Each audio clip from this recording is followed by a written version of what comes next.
This episode of the Nuckhead podcast was originally released on May 2nd, 2024, but was never uploaded to YouTube until today. Enjoy.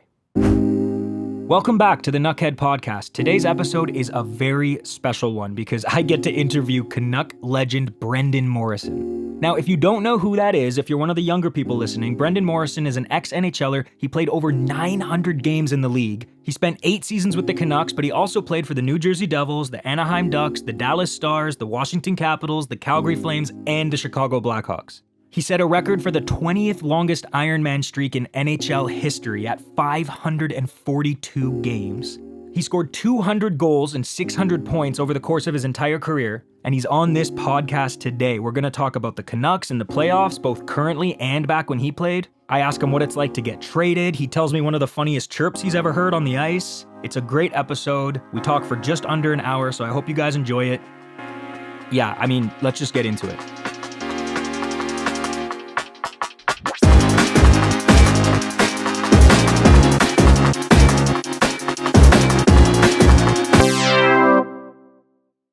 All right, I've got Canuck legend Brendan Morrison here on the podcast. Brendan, how are you doing? I'm doing great. How are you doing? I'm pretty good after that last game. Thank you for doing this. This is awesome. Yeah, no problem at all. It's an exciting time to be chatting about the Canucks.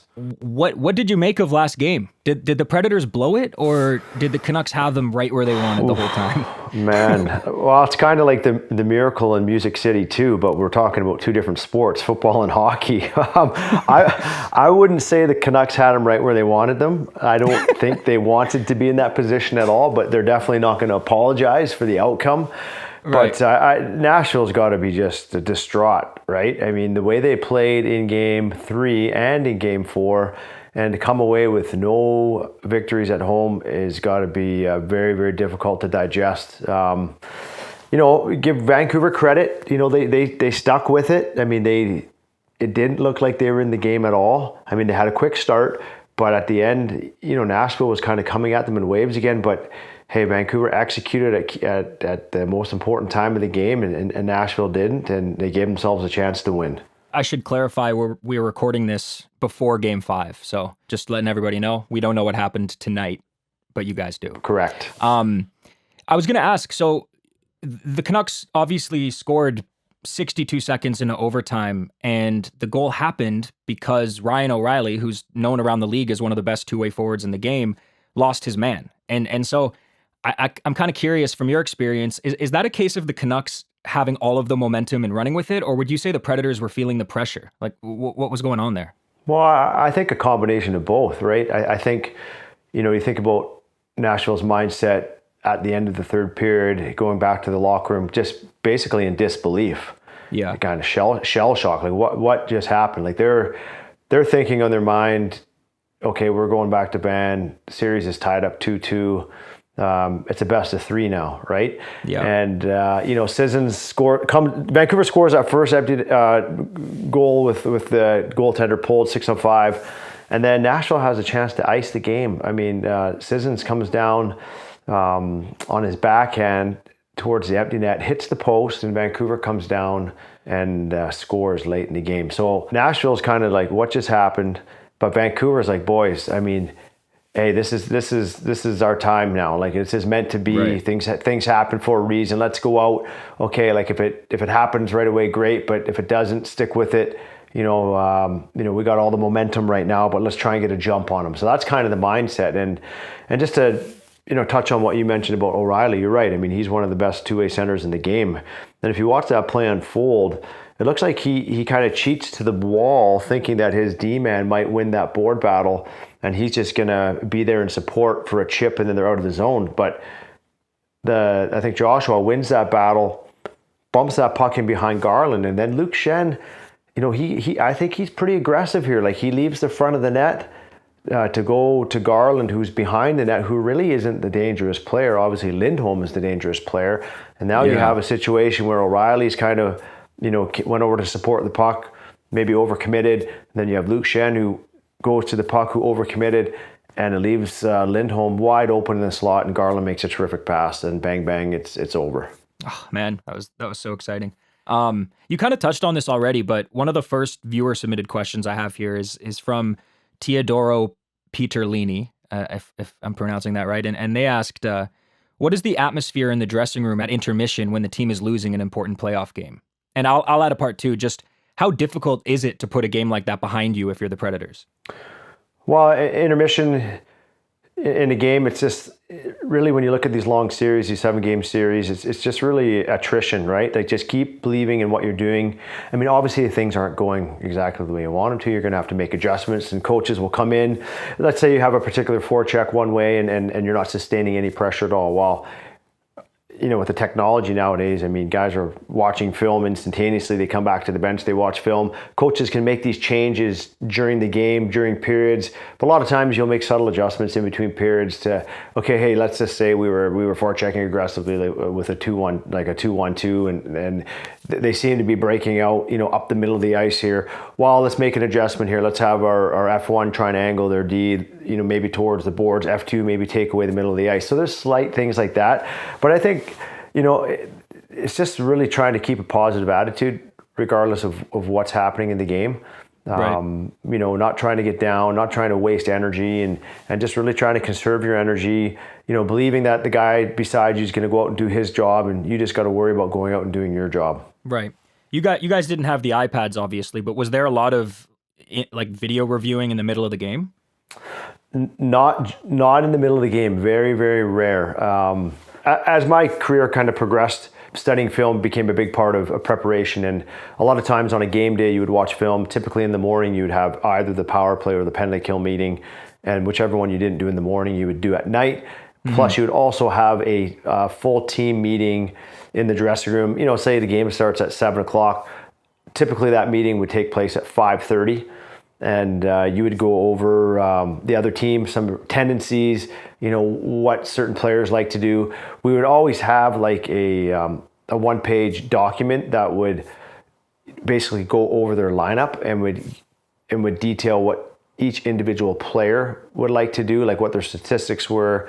You know, if they're a physical player, if they're an offensively gifted player, things like of that nature, and then you do your team stuff. So I mean, it got more and more detailed. But I mean, now, I mean, geez, with all the analytics and you know, iPads on the bench, I mean, it's much more than I experienced. I imagine there's got to be some players who must be opposed to like information overload and kind of just want to go out there and play, right? Yeah, I think at times, I mean, I think analytics have their place at certain times, but you also got to have a bit of a gut feeling as well, and you know, trusting certain matchups and just getting a feel of which guys are kind of going that night. And you can't get that a lot of times from statistics on a piece of paper. That's just a feeling that you get on the bench, and you know, the interaction of guys on the bench and things of that nature. So, I mean, again, analytics do have a place, but you also got to be able to read and react and adjust on the fly. You have the 20th longest Ironman streak in NHL history, 542 consecutive games played. I can only imagine you must have played injured a couple times at least, right? Oh yeah, I mean, you do that. I mean, you have bumps and bruises and things you're fighting through a lot. But I mean, the mindset, or at least my mindset was, hey, I mean, if I feel I can go out and help the team and not be detrimental to the team, then I'm going to play. And that's kind of what happened to me at the end when I ended up actually injured my wrist in training camp in 2007, 2008 season. I got hit and a tendon on the side of my arm dislocated, and I actually thought that I'd fractured my wrist initially, and I went to the bench and it was like a burning pain. I didn't want to take my glove off because I thought my wrist was fractured. But anyways, I looked at it, I'm like, geez, it looks fine. And then it kind of settled down. But over time, what had happened is that tendon just became loose, and then every time I'd go lean on it, whether it was, you know, for a face-off or, you know, trying to lift a guy's stick, it would just sublux again. It would pop up over my ulna. So I got to the point where I was just, you know, in December, there was a game in LA. It happened, I think it happened 4 or 5 times in that game, and 2 plays resulted in goals against in front of the net where I just couldn't battle with the guy. So I said, you know, that's it. I'm being I'm hurting my team out here. This needs to get fixed. So that was kind of the end of it for me. So, but yeah, guys go through a lot of injuries, especially this time of year. I mean, it is very, very physical. When you say that was the end for you, that was the end of the Ironman streak? Yeah, end of that streak. And I wasn't playing through it just to keep that streak going. I mean, to be honest with you, I really could care less about it. That's what I imagine. Yeah, like, I mean, you take pride in being durable for sure, right? Like you're proud of that. And I think there's different ways to kind of describe toughness. Like I wasn't a guy that was going to stand and fight and go toe to toe with a guy. Like I'm not that toughness, you know what I mean? But I think being resilient, having a high pain threshold, being counted on to show up every night and play, that was kind of, I guess, some of my MO, my makeup. But guys are always banged up. Like whether you got a slash or you got shot, I mean, there's always bumps and bruises. Rarely are guys healthy the whole year. Would you say the injury you were just talking about was the worst you played through, or? Well, I mean, it would. If not, what was the worst? Yeah, I mean, that was a nuisance more than anything. You'd tape it up, but I just got to the point where I just lost strength in my wrist, and I, like I said, I just wasn't effective. I couldn't check or get into battles. But I think the toughest ones for me is so I came back. I rehabbed. That took 3 months to come back from surgery. Oh, that must be so annoying. Yeah, I was in a cast that went past my elbow up to my shoulder, so because they didn't want me to have any internal or external rotation until that tendon healed. So. It's just what you deal with. So, you battle to get back and you work hard to get in shape. And then I think it was 8 games after that injury, we were in Colorado and I was driving wide on a D-man and I got hit kind of from the side and I blew out my ACL. So that was kind of was crappy. So kind of. Yeah. So, I mean, I went back to the bench and again, I knew something was wrong right away. It just didn't feel right. My knee kind of felt like it was on fire. And, so my season was done and we ended up not making the playoffs, and then Dave Nonis got removed, and I honestly thought going into that year I was going to sign a long-term deal with Vancouver and finish my career there. That's really what I thought was going to happen. But so I would say ACL was my toughest. So I did one in Vancouver and I actually did one in Calgary. So I did both my knees at 3 years apart, and it's just a long injury. Like you can get back to playing in about 6 months, 5-6 months, but to kind of regain your strength to what it was prior to surgery, it's about a full year. You don't have to mention any names, but what's the worst injury you've seen a teammate go through? Yeah, that's good. I mean, there's always a few things. Nothing stands out. I mean, I remember Marcus when we were in Buffalo there early in 2000s. He slid into the end wall and broke, I think, his tib fib on his leg, and that was tough to see a guy down on the ice in a lot of pain and basically getting carried off the ice. Get pucks to the face or high sticks when guys lose teeth are always ugly. Yeah. I had one of those too in Detroit where I got my bridge knocked out and I had my teeth go through my bottom part of my lip, and yeah, that's not fun. That's not fun. But I'm just trying to think if there's one particular one that stands out for guys. But I don't remember anything being too gruesome. Just some things that lead to shoulder surgeries and things like that. But it's just funny hearing you say you don't think you can think of anything too gruesome after saying your teeth went through your lips. I know, right? I think hockey guys in general are wired a little bit differently. Absolutely. I don't know if that's good or bad, but I'd like to think good. But ask Chris Tanev's dentist. I mean, oh my goodness, that dude's lost more teeth, I feel like, than anybody. That's yeah. I mean, probably not, honestly, but he's close. He's got to be. He's right up there. I mean, that guy lays it all on the line, Yeah. This question comes from someone named Nate.S89, and they're asking, did you have any superstitions while you were playing? And if so, what were they? And also teammates as well. Were there any really strange ones you ever came across? Well, I wouldn't call them superstitions for myself, because I never wanted to get into that place in my mind where if I didn't do something exactly the right way, that I wouldn't be able to function, But some guys are like that, right? Like they just get out of sorts.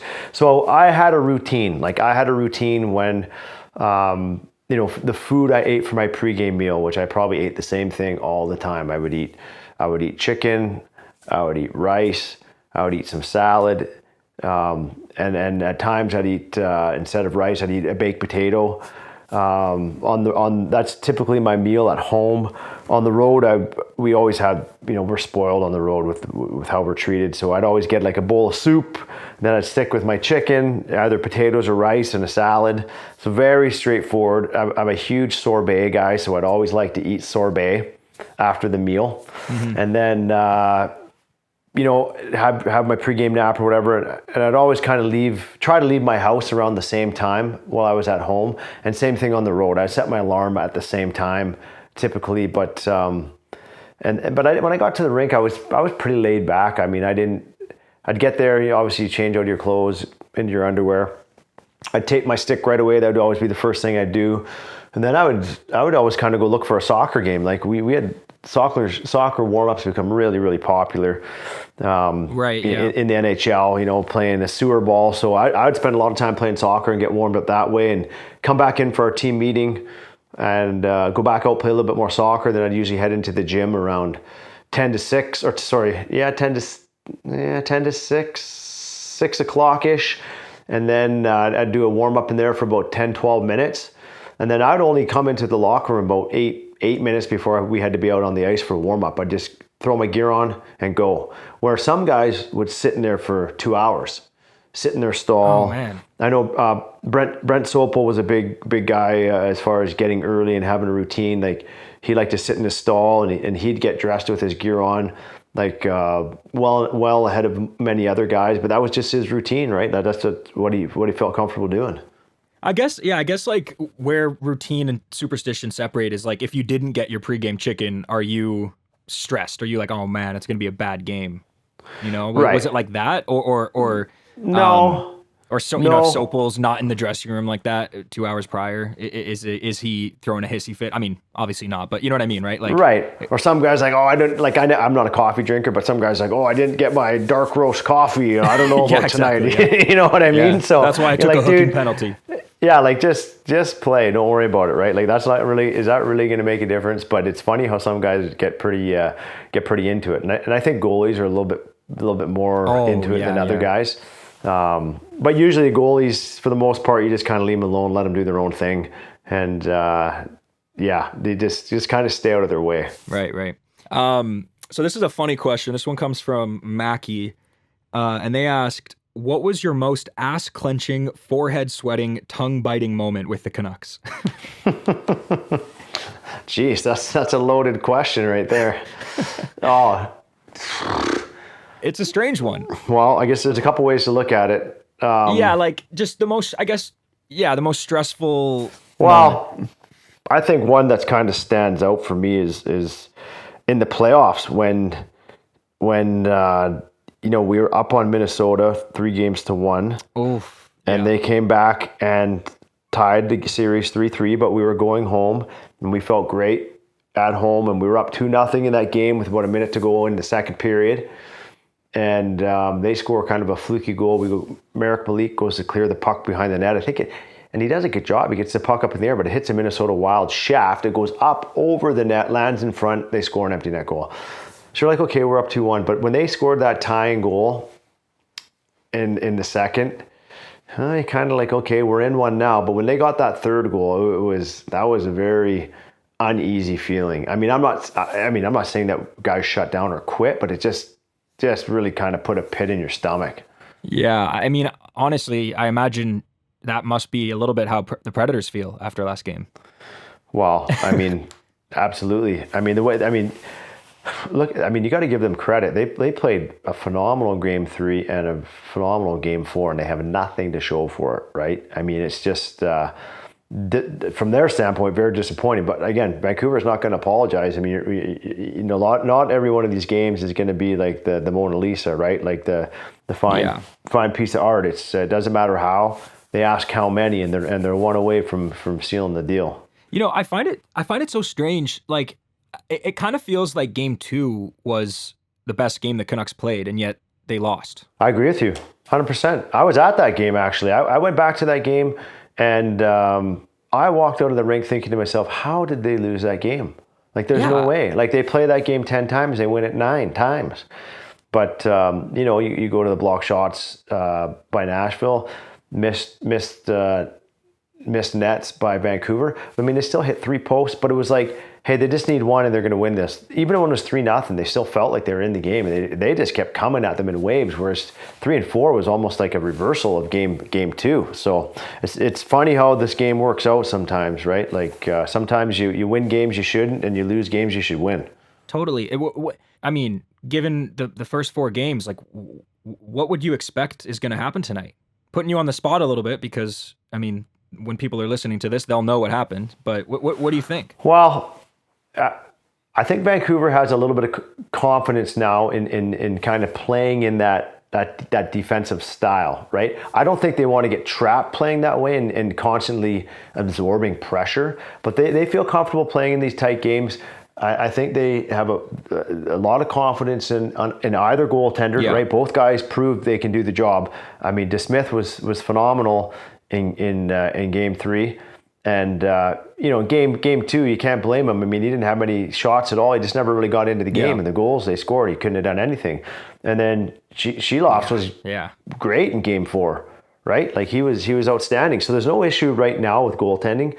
So I think that's kind of, put everyone's mind at rest a bit. But I think they need to find a way to sustain a little bit more pressure in Nashville's zone with their forecheck and, not constantly defending and just, chipping pucks out where you're chipping pucks back to Nashville and now you're defending again, because that wears on you, right? Like Nashville's chipping pucks in, they're getting in on the forecheck, they're pounding Vancouver's D, especially Quinn Hughes. I mean, obviously that's part of their game plan. So if they can find a way to have a little bit more puck possession, get the forecheck going, I think that'll go a long ways tonight. Assuming both backups are healthy, who would you start? Well, I think you go back to DeSmith. I think he's earned that right, based on his experience. Not that he has a ton of playoff experience, but his experience playing in the league and just more games overall. Right. But that's what I would do if he's healthy. And again, I mean, you have another pretty good option if things don't go well. Mm-hmm. I imagine the crowd is going to be amped up tonight. I'm so excited. I think it's going to be such a fun. Are you going to the game tonight as well? No, I'm not going tonight. But I'll tell you, like, I have a whole new appreciation or respect for the kind of environment at Rogers Arena, because as a player, you're downstairs. A lot of times you're not involved in all the things that are going on outside in the arena. You're just in your own little world, in your own zone, getting ready to come out on the ice. But the energy, the excitement, just the passion, just how big of a deal it is to so many people was really cool to see. Oh man, you have no idea. It's crazy. I feel like my mental health weighs on this team. Well, it's funny how you get emotionally attached, right? And, it's crazy. I mean, that's the great thing about sport. I mean, I don't think there's many other things in the world where you become so invested in emotionally, right? And you live the highs and the lows with your favorite team. For sure. You mentioned you were at game 2.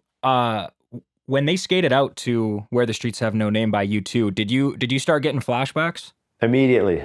Yeah, immediate flashbacks. That was kind of the first. I noticed it actually. I didn't go to game 1, but I was watching it on TV, and right away when that came on, I said to my wife, "I'm like, man, they're playing the song that we used to come out to, U2." Yeah. And it definitely brought back some memories and kind of gave you goosebumps. I can't believe they ever changed it. To be honest, it's something about that song. I mean, did it amp you guys up when you came out? Or? Oh yeah, it did. I mean, it was a great song, especially playoff time, right? Like when you have. That atmosphere in Vancouver where everyone's got towels and they're waving towels when you come onto the ice, like that's pretty unique. Like you don't get that in other places. Right. I mean, everybody's copying us now, so it kind of true. At Big Hogs Burner asked, what was the loudest moment you ever experienced during a game in terms of crowd reaction? These are hard questions, but these are what the people want to know. Well, you know what? I'm probably going to say in 2004 when we Game 7 against the Flames and Matt Cook scored with 3.5 seconds left, with Jovo in the box. I mean, that place, I thought the roof was going to come off it. Oh, I'll never forget when the broadcast cut to Jovanovski just banging on the glass from the penalty box. Yeah, jumping up and down in the box, and I mean that was electric, right? I mean that was phenomenal, and we all know what happened. Unfortunately, we couldn't get her done. Oh man, another one. Marty Jelna. He was a series clincher that year. A traitor. Yeah. Well, it was Game 6 that you scored the winner, right? Yeah, Game 6 in Calgary there in triple overtime. Yeah, that was a long game. Is there a year where you guys feel like if something had gone the other way, whether it be that series or Minnesota a few years prior, that you guys could have, like, you had the tools to get to the end? Yeah, I think in hindsight, when you look back now, you look at the first. So I got traded to Vancouver on the deadline of March of 2000, and we were battling for a playoff spot. We got knocked out the second last game of the year. The following season, we make the playoffs. We play against Colorado. They sweep us. Colorado wins the cup. The next year, we play Detroit in round 1. We win the first 2 games in Detroit, and then they come back and win 4 straight. They go on to win the cup. So now we've got a pretty young core group of guys, all kind of in a similar situation. We feel we've learned some lessons in the playoffs. We go in round 1, we play St. Louis. We go down 3-1. We come back and win it in Game 7 at home. Now we go on to Mini. We get up 3-1, and we lose it in 7. That year, I think, was a year that we could have done some damage. And then the following year was, obviously we had lost a huge part of our team with Bert, right, being suspended. But we added we had a really good team. Like, the other thing that hurt us that year is as Magnus Arvidsson got hurt with about a month to go in the season. I think it was in Nashville. He hurt his knee, and he was a big part of our team, like kind of a third line guy, big penalty killer. He went down. That hurt us. We added a couple guys at the deadline, like Jeff Sanderson and Marty Ruchinski. I still liked our team, and then Klutz gets hurt in Game 3 against Calgary, and then we ended up playing Johan Hedberg, and then we went to Alex Auld. So we actually had 3 goaltenders playing in that series as well. But those 2 years with my time in Vancouver would be the 2 I look back at and kind of missed opportunities. I don't have this written down, so forgive me if this is wrong, but I think I saw a stat just recently that the last time a team won 3 playoff games with 3 different goalies was that team you just mentioned, right? Well, I'm trying to think. I don't know. I know Klutz won for sure. I know Aldi won. I don't know when Johan came in Game 3. I'm not sure what the score was. So he might have been credited with a win. I don't know what happened in Game 3. And then he ended up losing Game 4, or we lost Game 4, not him. And then we went with Alex Auld in Game 5, 6, 7, which was, an interesting decision, because up until this year, I saw a stat recently where Vashilov's was tied now in Vancouver history with the least amount of experience, like regular season experience. He had played 9 regular season games before his first playoff game. Well, Alex Auld had played 11. And then next thing you know, he's playing for us Game 5, 6, and 7, where we, and Johan Hedberg was our backup the entire year. And the guys in the team, we just loved this guy. He was great. And I don't know, he had a different relationship with Crow, and for whatever reason, they felt Aldi was the guy, and he played fine for us. I mean, but it just goes to show you, it's just a lot of times maybe a bit of a gut feeling that time of year. Yeah. Also, it says here, so Demko, DeSmith, and Seelovs join. Well, they're just the 3rd trio ever to all get a win in the playoffs, and the last one was Dan Kluche, Johan Hedberg, and Alex Auld in 2004. Wild, hey? That's crazy. It is crazy, and the last time before that was 1972, the Blackhawks. Holy jeez, that's pretty crazy. So you mentioned you were traded, and that was one of the questions someone asked. Which, you were traded March 14th, 2000, to the Canucks from the Devils, and then again January 27th, 2012, from Calgary to Chicago. So let me get their name real quick, so I don't. Who asked this question here? This is from at Hot for Lakaramaki, and they just want to know, what's it like being traded, and especially in the middle of the season both times. Yeah, well, both stories are pretty funny, actually. So I was in New Jersey at the time, and I was living, obviously, in Jersey. And the trade deadline day, I went over to New York City to have lunch with my fiance at the time. And my brother-in-law is Daryl Ray, who does the color commentating for the Dallas Stars. And my sister-in-law, so my wife's, now current wife's sister, was there too. So anyways, the four of us met up for lunch. And Daryl Razor was going on a radio station out of Toronto. They wanted to get his opinions and comments about trades that had, transpired throughout the day. And it was getting real close to 3 p.m. Eastern time, which is the cutoff. And, there wasn't as much technology then as there is now. This is going back to 2000.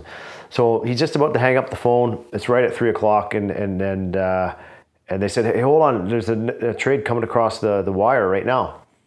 So they said, yeah, Vancouver just traded Mogilny to the Devils for Morrison and Pettersson. And my brother-in-law is like, really? He's like, well, I'll let him know I'm having lunch with him. So he hangs up the phone. He's like, buddy, I think you're going to Vancouver. I'm like, what? He's like, yeah, they just told me that Vancouver just made a deal. So I thought, I'm like, oh, geez, maybe I just got traded. So about 15 minutes after that, my phone starts buzzing, and it's a couple of buddies of mine saying, hey, we just saw on the ticker that you just got traded to Vancouver. And I'm like, I haven't heard anything yet. I have no idea. Like, nobody's called me. No one said anything. So I drive back to our place in New Jersey, and now it's 4 o'clock, so an hour past the deadline. And my phone rings, and it's the secretary from the Devils. Marie Carnival is her name. Anyways, Marie calls me and says, Brendan, Lou would like to speak to you, or Mr. Lamoriello would like to speak to you. I'm like, oh, I think I know what this is about. So he gets on the phone and tells me, they made a deal, and I'm sending you home. I'm sending you to Vancouver. So, hey, can you just come down to the rink? I want to see you before you go. So I went down to the rink, packed my gear up, went and saw Lou, and then basically they wanted me on a plane that night, because we played the next day. So I think what happened, I didn't end up flying that night because I'm like, I got to get some things packed here. So I flew out super early in the morning. I remember arriving at the airport, and I'm pretty sure we played that night, first game, me and Petey, against Buffalo. And we ended up winning against Buffalo, and I actually ended up scoring in my first game as a Canuck. I played a decent amount that night because I was primarily a centerman in Jersey. I played a little bit of a wing that game with Messier, and I played some center. But anyways, yeah, so that was the first time I got traded. And the second time I was with the Flames, and it was the All-Star break, and I was over in Tofino with my family, and I'm a huge fisherman. I love to fish. I think you know that. I got a fishing show called Real West Coast. So I was over there, and I went steelhead fishing in Port Alberni for the day.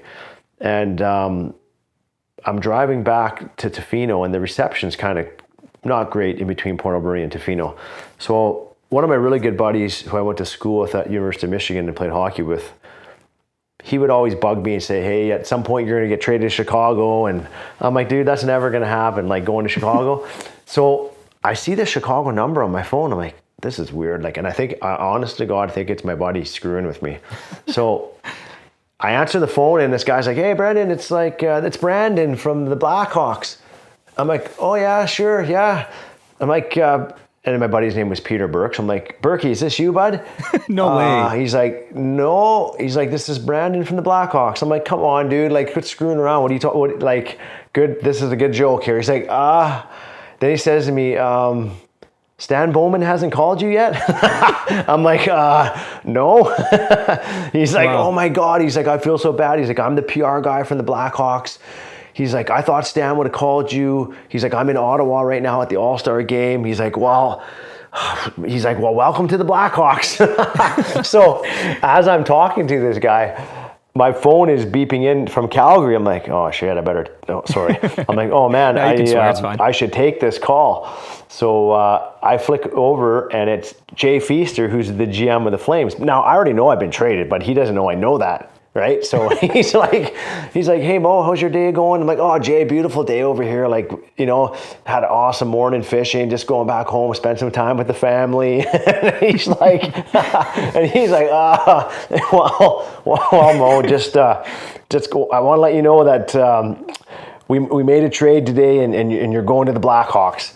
So I was kind of that one caught me a little bit off guard, but I thought, wow, I think I do think Calgary kind of did me a little bit of a favor because they weren't going to make the playoffs that year, and you know, I was kind of getting towards the end of my career. So I think sending me to a team that was in the mix. Well, when I went to Chicago, we were in first place in the Western Conference, and then when I got there, we lost 10 games straight. So now you want to talk about having a complex. I'm like, oh my goodness, this is not good. This is not good. That's so wild to think in both occasions, you're getting phone calls or having lunch with someone who knows some crazy life change about you that you don't even know yet. I know. You know, like, and the press knows. In like the first time you got traded, you said like your friend heard it on the news, right? Or it's like that's. It's strange how that can even happen, because I hear about it happening now too, right? It happens more now, I think, because of this, how quickly news gets out, right? But it's amazing how it happened back then. And, you know, the first time it happened for me, like I didn't have kids. I was engaged, and, you know, we lived in a condo. So, you know, I fly out right away, and you come to a new team, and it's just like you have 20, 25 instant friends. But it's a little harder on your partner. Too, right? Yeah, going back home, it's, you know, it's harder on your partner, or, you know, your wife or your girlfriend. They kind of got to stick around and deal with stuff like, okay, you know, if you own your condo, own your house, what are we going to do? Are we going to list it now? Are we going to wait? But, you know, when I was in Calgary, that trade happened in January, end of January, and I have 4 kids, and they were all in school, and you know, so it was a situation where we weren't going to pull the kids out of school. You know, I just went to Chicago by myself. The family stayed behind. You know, when you have young kids and you're away for a long period of time, it's not the best situation. But, you know, I'd try and fly the family out like every 3 weeks type of thing, where they'd come into Chicago and, you know, get to see me and go to a game. But yeah, it's a lot different when you have a family and you have kids, and it's a completely different scenario. Yeah, you know, that's one of the things I hear a lot from fans. Like when Lindholm got traded here in January, so many people were just on him, you know, oh, he's not scoring at a 40-goal pace like we wanted, like all this stuff, you know, tallying how many goals Kuzmenko has over in Calgary. And it's like you hear reports that he's living out of a hotel. And I get that it's a sport, it's competition, but it's at the same time, it's like, this is a human that just, you know, uprooted their life. And, you know, talk about routines, like everything's got to be changing and switched up for a little period of time. Like, it makes sense that it took him a couple months to kind of get into shape. I know he was battling through an injury as well, which probably played a huge part in it, but it just seems like people don't have any like understanding of that. I mean, it's weird. Yeah, and you know, that's the tough part sometimes, because I think were you getting ragged on after, you know, you go to Chicago and lose 10 in a row? Well, a little bit. Like I was still that year, I was still kind of coming back from an ACL surgery, my second one. So, you know, mentally I was in a good spot and knew what I needed to do in that, but physically I just wasn't doing what I typically did. So my skating wasn't where it needed to be. So yeah, I felt some pressure there. And I was, at that point in my career, I was kind of, you know, support role, but I still felt I could be effective on the power play and things like that. But I struggled. And then it kind of gets in your mind a little bit. But it's best to have amnesia and just forget what happened and just move forward. But, you know, I see that a lot of times with players, and you never know each individual situation, right? I think what happens in professional sports a lot of time is, well, this guy's making this much money, so he should just do it. Well, yeah, that, you know, doesn't, I mean, it's easy to say that and it's easy to think that, but you don't know what's going on in this guy's life. You don't know if he has, you know, kids at home that, hey, maybe he's got a kid at home that's sick, or, you know, he has to be there for certain things to help this kid get through. And all of a sudden he's gone now. Now that relationship isn't the same. And you got kids on the phone who are crying to you every night. I don't know. I'm just making up scenarios, right? But there's stuff it makes sense. Yeah, there's just stuff that we don't know a lot of times. And I just don't think that guys get the benefit of the doubt at times based on, because people just correlate, you know, their performance to their salary, which rightfully so. I get that part of it, but you also have to understand that these guys are human beings, right? Yeah, and yeah. a lot of them do have families, and a lot of them do have the exact same problems that everybody else has, right? But they're just, a lot of times that's not supposed to happen to them, or they're not allowed to act or react differently, right? Yeah, but yeah. I mean, that's the reality of it. Yeah, I mean, I couldn't think of a better time to ask you about Pettersson. I mean, a lot of what you were just saying kind of seems like it might apply to him. Not the kids crying and all that, but just the new salary. He's underperforming a bit, and the press and the fans and everyone's all over him. What do you think's going on there, if anything? Yeah, well, I do think there's something up in his head. I do believe that. I mean, I've been there. As an offensive guy, when things aren't coming to you, like just flowing, like you're feeling it. I mean, and you feel like you're working, extra hard and you're being counterproductive, right? It's the most frustrating thing in the world. But again, for a guy like him, I mean, he's an elite player. He just needs to trust his instincts, and again, just focus on his next shift, right? You can't go back, and it's like what I tell my kids is like, you can't go back and change what's happened, right? Yeah. But you can sit there and refocus and get ready for your next shift, or that's the only control what you can control. There's certain things you can't control, but there are certain things you can control, and just focus on those. And I guess it's a little bit of a blessing in disguise that Vancouver is up 3-1 and he's essentially been invisible, right? Like totally. if he gets his game going, too, and there's been a couple players that like the Predators better hope they don't show up. Right. So I mean, he's going through a tough spell. I mean, it's his. He's. I know he played it in the COVID. What am I trying to say? In Edmonton, the bubble, right? In the bubble.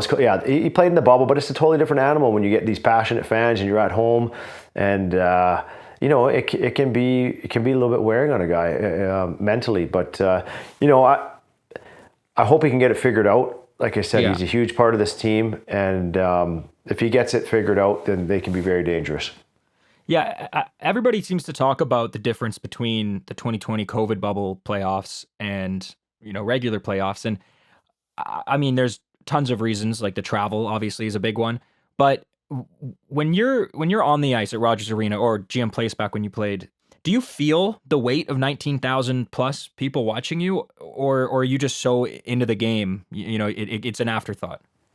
You're so into it. It's an afterthought. Like, when you come out of the tunnel at the beginning of the game, obviously you're soaking it all in. You're like, man, this is unbelievable. But once the puck drops, you're so dialed in, especially when you're on the ice, you don't hear anything, right? You're just, you're in your own little world, your own zone. Now, when you're on the bench, you can hear things at times. But, I think the thing that really affects guys the most is how they can manage the outside noise, right?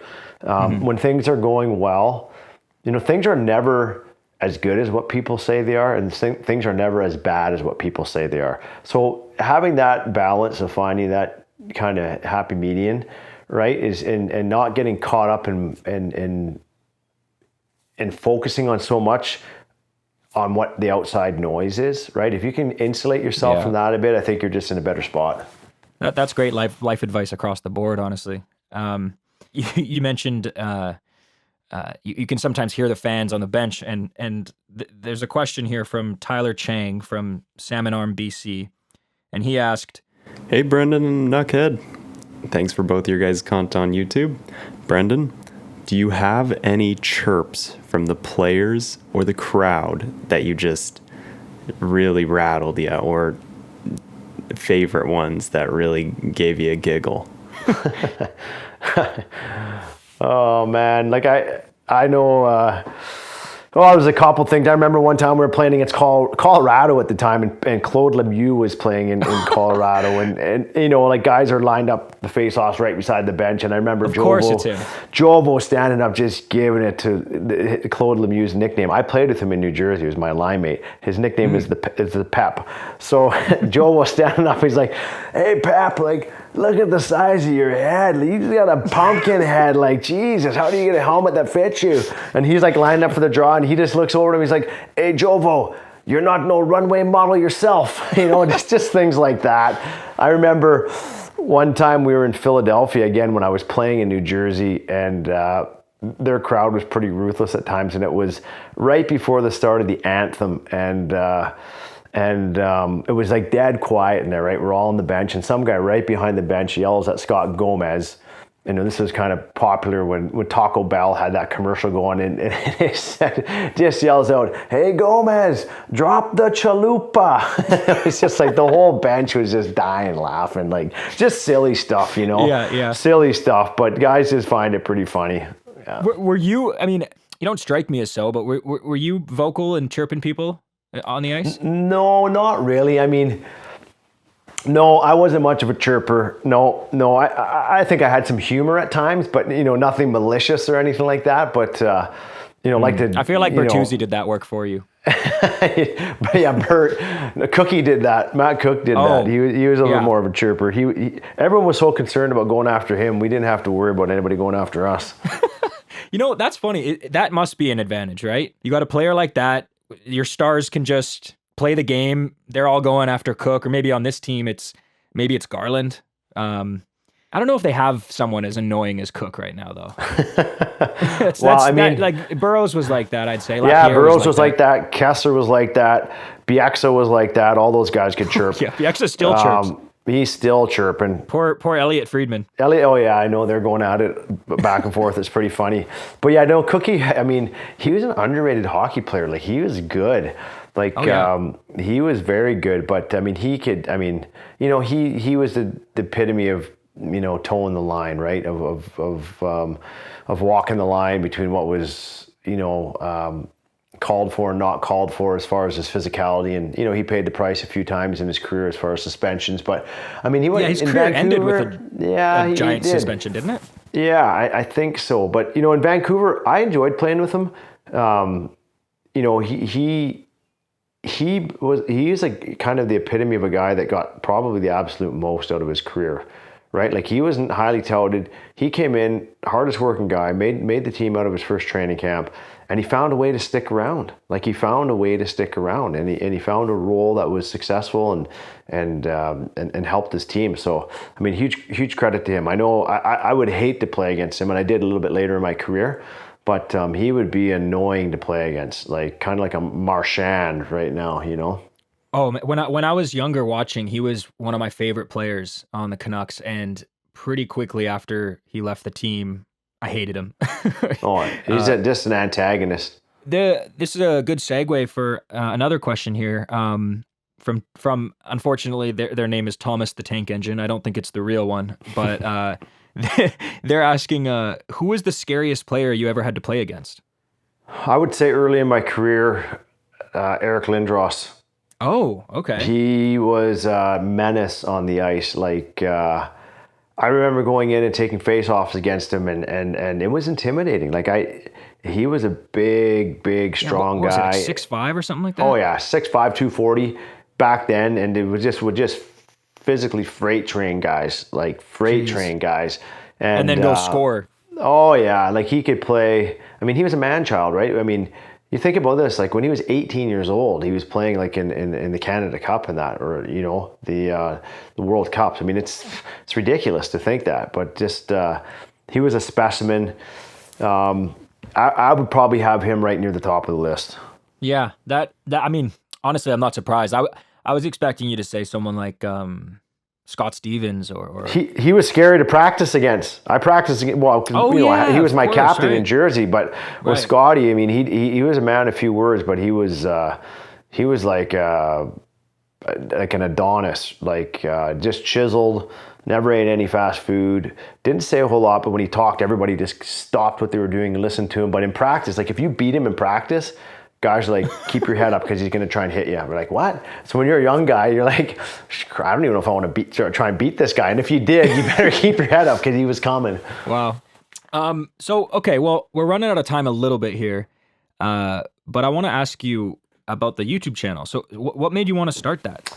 That's a great question. So again, kind of interacting here a little bit with the fishing show. So my buddy, Mike Bemister, who, you know, is our videographer, producer, editor, he handles our social media, jack of all trades. He's been talking to me this for about 3 years now. And I've always kind of just put it off. I'm like, Mike, I don't know, man. Like, you know, I don't know if anybody wants to listen to me chat about hockey. And you know, it's kind of, I guess one of those things when you don't grow up like doing it all the time, it might be a little bit intimidating as well, as far as like, okay, how does this all work? He's like, I can help with everything. Like, you have a great way of talking to people and interacting. Like, he's like, I think it would be something that could be interesting for people. I'm like, so he kept bugging me. Finally, I'm like, you know what? Van's got a great team this year. They have a chance to go on a run. I'll try it. So that was kind of the premise of it, right? So he kind of put the bug in my ear a few years ago and was persistent with it and basically said, yeah, let's give it a shot, man. Like, I enjoy having these conversations. It's a good way to catch up with some people in the business and maybe some ex-teammates every once in a while. But just, I'm still around the game. I help coach my daughter who's U16, and I coach my son. He's in university now. So, it's such a great game. There's so many good people in it. I figured, I'll give it a try and just see where it goes. And how are you finding it? Are you enjoying it? Yeah, it's been fun. It's been interesting. Kind of, it brings back a lot of memories, to be honest with you. Like, because I wasn't in the game professionally, for a long, like, I'm not employed by an NHL team, for example. So when you're not around it all the time, it's out of sight, out of mind. But when you go to a game or an event, you're like, why am I not doing this? Like, this is such an awesome thing. So, that was kind of it, just being around the rink a little bit more and seeing a lot of my buddies who I played with and that, still involved with the game.